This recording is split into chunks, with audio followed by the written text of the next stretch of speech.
দিনাজপুরের ঐতিহ্যবাহী রাজবাড়িতে সংস্কার কাজ চলাকালীন সময় মাটির নিচ থেকে উদ্ধার করা হয়েছে রাজা মহারাজাদের ব্যবহার করা দুটি বিশাল আকৃতির লোহার কড়াই। বেশ কিছুদিন ধরে প্রত্নতাত্ত্বিক নিদর্শন সমৃদ্ধ এই রাজবাড়িতে চলছে পরিষ্কার পরিচ্ছন্নতা ও সংস্কারের কাজ। বুধবার বিকেলে রাজবাড়ির দরবার হলের পাশের পুরাতন ভবনের মাটি খুঁড়তে গিয়ে শ্রমিকরা দেখতে পান বড় আকৃতির দুটি লোহার কড়াই। কড়াই দুটি ছিল একটির উপর আরেকটি বসানো অবস্থায়। কড়াইগুলোর ওজন প্রায় 4 মণ। এই কড়াই উদ্ধারের খবর ছড়িয়ে পড়তেই চারদিক থেকে ভিড় জমাতে শুরু করে কৌতূহলী মানুষজন। অনেকে বলছেন রাজা মহারাজাদের যুগে এমন কড়াই ব্যবহার করা হতো রাজবাড়ির রান্নাঘরে বা ধর্মীয় উৎসবের সময় বৃহৎ আয়োজনে।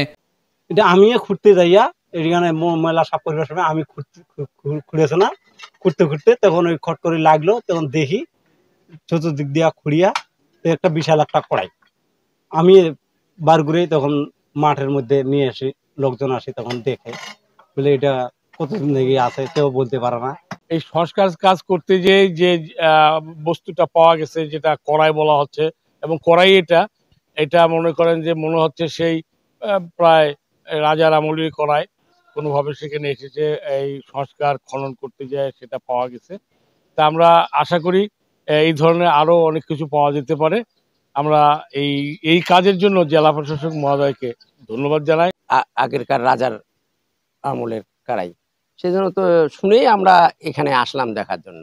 দেখলাম, খুব ভালো লাগলো। ঐতিহ্য জিনিস আমাদের রাজামশাই ছুঁয়ে গেছে, এটা তো এনারা না ছুলে তো আমরা দেখতেই পারতাম না। হ্যাঁ, দেখার মতো জিনিস। এই আমার পিছনেই আছে কড়াই। সে দিনাজপুর রাজবাড়ির গোড়াপত্তন হয়েছিল পঞ্চদশ শতাব্দীর প্রথমার্ধে। 1950 সালে জমিদারি প্রথা বিলুপ্তির পরে মহারাজা জগদীশনাথ রাজপ্রাসাদ সম্পদ ও দায়িত্ব ছেড়ে চলে যান ভারতে। এরপর থেকেই অরক্ষিত হয়ে পড়ে রাজবাড়িটি। চুরি হয়ে যায় অনেক মূল্যবান জিনিসপত্র। স্থানীয়দের ধারণা ধ্বংসস্তূপ থেকে পাওয়া কড়াইটি সম্ভবত সেই সময়েরই একটি বস্তু। তাদের বিশ্বাস রাজবাড়ির মাটির নিচে এখনো রাজা মহারাজাদের ব্যবহৃত আরো অনেক মূল্যবান নিদর্শন লুকিয়ে রয়েছে। পাশাপাশি দর্শনার্থীরাও বলছেন এই ঐতিহাসিক স্থান সংরক্ষণ করলে এটি হতে পারে উত্তরবঙ্গের অন্যতম পর্যটন আকর্ষণ। দিনাজপুর রাজবাড়ি থেকে পুরো দিনাজপুরবাসীর একটাই প্রাণের দাবি যে রাজবাড়িটাকে সংস্কার করা হোক। এই রাজবাড়িটা সংস্কার হলে আমরা আপনারা জানেন বাহিরের যে টুরিস্ট গুলো আসতেছে একটা ভালো বিনোদন কেন্দ্র পাচ্ছে না বা ভালো একটা টুরিস্ট স্পট পাচ্ছে না।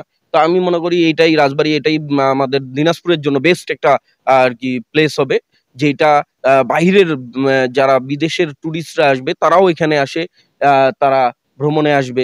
যখন রাজা এখান থেকে চলে যান তারপর থেকে কোনো ধরনের সংস্কার বা আধুনিকায়ন বা কোনো ধরনের কার্যক্রম হয়নি। প্রেক্ষিত এটা একটি আসলে ভাগাড় হিসেবে পরিণত হয়েছে। সরকারিভাবেও কোনো ধরনের উদ্যোগ ইতিপূর্বে গ্রহণ করা হয়নি। আমরা দিনাজপুরের বিভিন্ন পর্যটনের বিকাশের স্বার্থে বিভিন্ন স্থাপনাগুলোকে সংস্কার করার উদ্যোগ নিয়েছি। তবে এক্ষেত্রে আর্থিক সংকট একটি বড় বিষয়। আমাদের ওই রকম কোনো ধরনের বরাদ্দ বা কিছু নেই। আমাদের নিজস্ব গতানুগতিক ক্যাপাসিটির মধ্যে, সক্ষমতার মধ্যে যতটুকু সম্ভব আমরা সেটাকে পরিষ্কার করার কাজ করছি। দিনাজপুর রাজবাড়িটিকে ইতিমধ্যেই সেখান থেকে প্রচুর পরিমাণে মাটি এবং বিভিন্ন রাবিশ এগুলো বের করা হয়েছে। তাদের ব্যবহার্য বিভিন্ন জিনিসপত্র পাওয়া যাচ্ছে। একসময় সেখানে রাজারা খুব জাঁকজমকপূর্ণভাবে বসবাস করতেন, সেটি বোঝা যাচ্ছে, কিন্তু সময়ের পরিক্রমায় এটি এখন প্রায় ধ্বংসস্তূপে পরিণত হয়েছে। ভবিষ্যতে আমাদের পরিকল্পনা আছে, যদি সরকারি পর্যাপ্ত বরাদ্দ পাওয়া যায় বা পৃষ্ঠপোষকতা পাওয়া যায়, তাহলে এটিকে হয়তো বা আবার পূর্বের রূপ দেওয়া সম্ভব। আয়না মহল, রানী মহল, ঠাকুরবাড়ি মহল, কুমার হাউস, দরবার হল, বাগান, মন্দির ও পাখিরা সহ দিনাজপুর রাজবাড়ির আয়তন প্রায় 16.41 একর। ইতিহাসের সাক্ষী এই রাজবাড়ি একদিন আবারও ফিরে পেতে পারে তার প্রাচীন ঐতিহ্যের জৌলুস। দিনাজপুর প্রতিনিধি মিজানুর রহমান পাপ্পুর পাঠানো তথ্যচিত্রে তুষার আচার্য, ডেস্ক রিপোর্ট, RCTV।